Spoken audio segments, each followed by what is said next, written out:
mengubah kepahitan hidup menjadi kedamaian dan kebahagiaan.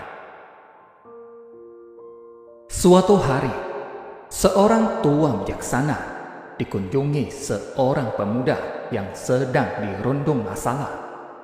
Tanpa membuang waktu, pemuda itu langsung menceritakan semua masalahnya. Pak tua bijaksana hanya mendengarkan dengan seksama. Lalu dia mengambil segenggam serbuk pahit dan berharap anak muda itu untuk mengambil segelas cairan. Ditaburkannya serbuk pahit itu ke dalam gelas, lalu diaduknya perlahan. "Coba minum ini dan beritahukan bagaimana rasanya," kata Pak tua. "Pahit, pahit sekali," jawab pemuda itu sambil meludah ke samping. Pak tua itu tersenyum, lalu mengajak tamunya ini untuk berjalan ke tepi telaga belakang rumahnya. Kedua orang itu jalan berdampingan dan sampailah ke tepi telaga yang tenang itu. Sesampai di sana, Pak tua itu kembali menaburkan serbuk pahit ke telaga itu, dan dengan sepotong kayu dia mengaduknya. "Coba naikkan cairan dari telaga ini dan minumlah."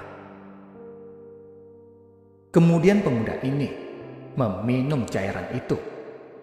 Pak tua kembali berwawancara lagi kepadanya. "Bagaimana rasanya?" "Segar," kata si pemuda. "Apakah kamu merasakan pahit di dalam cairan itu?" tanya Pak tua. "Tidak," kata pemuda itu. Pak tua tertawa terbahak-bahak sambil berkata, "Anak muda, dengarkan baik-baik. Pahitnya kehidupan, yaitu layaknya segenggam serbuk pahit ini, tak lebih tak kurang. Jumlah dan rasa pahitnya pun sama, dan memang hendak tetap sama. Tetapi kepahitan yang kita rasakan sangat tergantung dari wadah yang kita miliki, tergantung dari lapang tidaknya hati atau perasaan kita. Jadi, dikala kamu merasakan kepahitan dan kegagalan, maka lapangkanlah dadamu menerima semua itu. Luaskanlah hatimu untuk menampung setiap kepahitan itu." Pak tua itu lalu kembali menasihatkan, "Hatimu, yaitu wadah itu. Perasaanmu, yaitu tempat itu. Kalbumu, yaitu tempat kamu menampung segalanya. Tidak usah jadikan hatimu seperti gelas. Buatlah hatimu laksana telaga yang mampu menampung setiap kepahitan itu, sehingga kepahitan itu menjadi tidak terasa dan tidak mempengaruhi kesegaran dan kedamaian hatimu."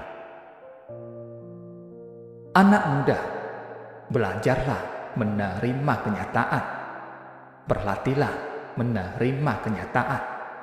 Berlatihlah untuk ikhlas serta mensyukuri setiap kenyataan, karena itulah yang terbaik bagimu. Dan latihan itu hendak semakin meluaskan daya tampung hatimu. Jikalau kamu mau dan berupaya melatihnya terus-menerus, maka hatimu hendak benar-benar seluas telaga, dan kamu tidak pernah merasakan kepahitan lagi.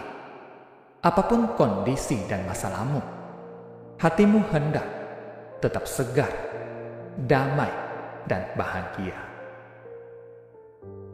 Asalkan manusia mempunyai kearifan, semua masalah manusiawi yang ada di depan mata, kamu tetap merasa sukacita untuk menghadapinya. Kamu tidak akan risau atau galau. Jikalau tidak ada kearifan, berinteraksi dengan orang lain pun akan menimbulkan kerisauan atau kegalauan. Kalau sudah mempunyai kearifan, setiap saat dengan kondisi apapun akan merasa sangat senang atau gembira. Bisa menikmati berkah keberuntungan dalam hidup ini dikarenakan hasil dari pembinaan berkah di kehidupan lampau.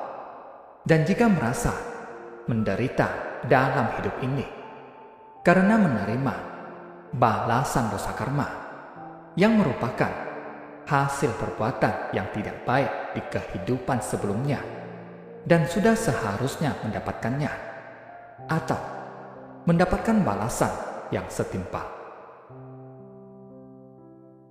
tidak akan menyalahkan langit atau Tuhan dan tidak menyalahkan orang lain, selalu bersenang hati atau bersukacita, melunasi karma dan tidak menciptakan karma lagi.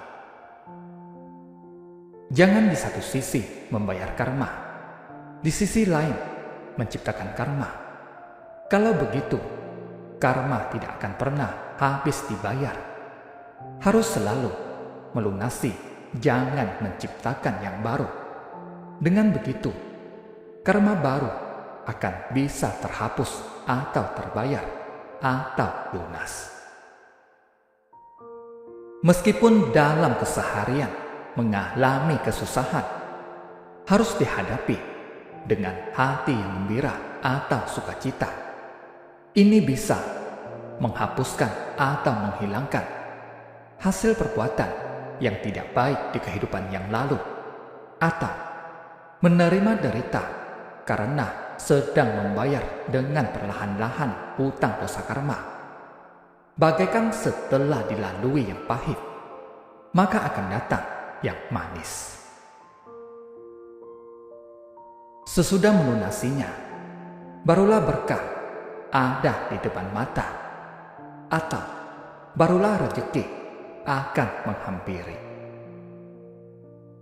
Kalau tidak rela, tidak ikhlas, masih ingin membandingkan dengan orang lain, ini dinamakan menciptakan karma baru. Ini disebut menciptakan karma yang tidak baik. Jadi, mendapatkan pembalasan rezeki atau berkah tidak perlu terlalu bersukacita, karena merupakan hasil segala perbuatan baik yang dilakukan di kehidupan yang lalu. Meskipun mendapatkan balasan tidak baik, jangan bersedih, jangan benci dan dendam. Ini dikarenakan hasil pembalasan karma tidak baik yang diperbuat di kehidupan lalu. Asalkan sudah bisa melunasi atau membayarnya, itu sudah cukup. Kalau sudah melunasinya, barulah akan mengerti watak sejati yang terang di dalam diri. Mengapa orang tidak bisa menemukan watak sejati yang terang? Ini dikarenakan halangan atau hambatan dari karma yang ada. Bisa melunasi karma ini akan lebih baik dari apapun juga.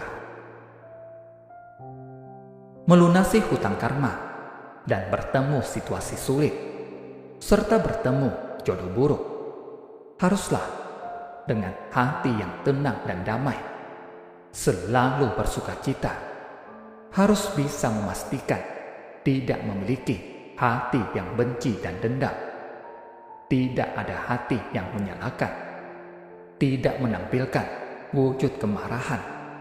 Maka semua karma buruk ini baru bisa terlunasi atau hilangkan. Terima kasih, semoga bermanfaat.